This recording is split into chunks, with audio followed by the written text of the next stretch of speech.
future educator was born on August 17, 1894, in Townsend, Georgia, a man that would lead a generation into the dawning of a new era of education, a man with a determination to overcome any obstacles placed before him.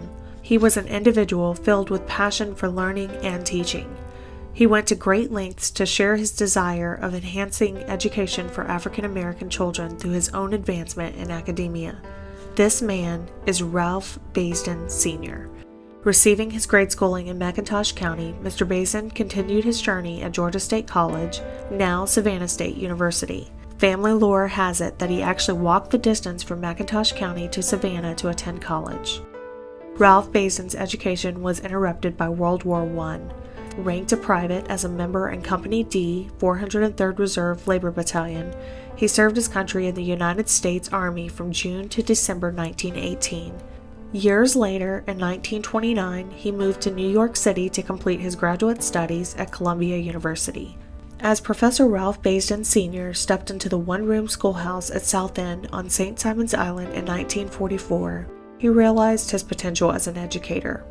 His passion to teach young African American children in the early 40s ignited the moment he laid eyes on his students. Mr. Baisden developed an oratorical contest for black students, and through teaching reading, writing, arithmetic, and social sciences, he helped shape the paths of many young lives. A religious man, believing in the power of prayer, he began each day in his classroom discussing a superior being and of being loved by someone other than your community.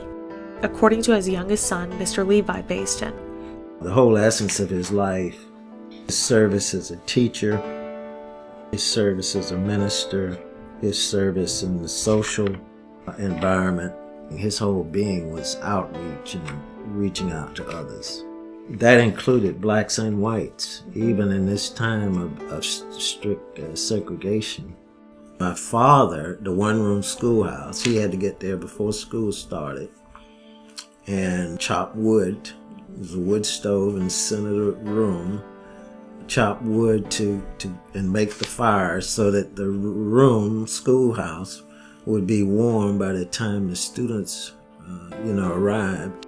So he would take a good interest in preserving the schoolhouse, the blackboards, books.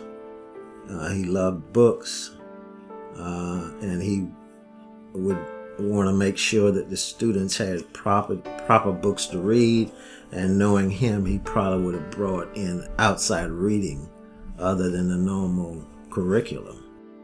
If they say a picture is worth 1,000 words, if you look at those pictures and the way he's looking at his students, he's just not some distant person. I mean, these are his students. Those are his family. Just as his own 5 children are his family. Those are his family. When asked about the most significant memory of his father, Mr. Levi Baisden replied, "The first thing that comes to mind would be a lifelong educator, both as a student himself and later becoming a teacher. Education was at the core of his well-being. He thought that education was the key to advancing in the world and to being a complete person. So his whole life, in essence, if someone asked why did God create Ralph Emerson Baisden Sr., it would be to be an educator. He did that role very well. Pursuing his dreams during a time when opportunities were limited, he remained, according to those that loved him, the nucleus of his family and community. Professor Ralph Baisden Sr. solidified his legacy through perseverance and diligence. The standard he set and achieved resonates through the lives of his children and students. It is evident he was the shepherd of their little flock.